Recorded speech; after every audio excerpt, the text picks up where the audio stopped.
Assalomu alaykum. Hali yoz kirib kelmasdan kunlar ancha isib qoldi. Muzqaymoq mavsumi ham boshlanib ketdi. Jigarlar, tomog'ingiz og'rib turibdimi? Hattoki yeringlab turibdimi? Siz muzqaymoq iste'mol qiling. Shunda tomog'ingiz birdaniga yaxshi bo'ladi. degan aqlli odamlarning gapiga hech qachon ishonmang. Bu juda ham noto'g'ri fikr hisoblanadi. Bu ahvolni yanada battarlashib, og'irlashishiga olib keladi. Lekin sog'lom bo'lgan vaqtda muzqaymoq yeyish juda ham foydali hisoblanadi.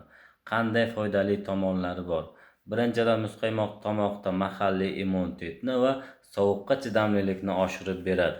Ikkinchidan, organizm uchun zarur bo'lgan energiya va vitaminlarni o'zida saqlaydi. Uchinchidan, hozirgi zamonda eng kerakli hisoblangan stressga qarshi va kayfiyatni ko'taradigan yeguliklardan biri hisoblanadi. Shuning uchun sog'lom bo'lganingizda va kunlar isib turgan paytda albatta me'yorda har kuni muzqaymoq yeyishni kanda qilmang. Sog' bo'ling, salomat bo'ling.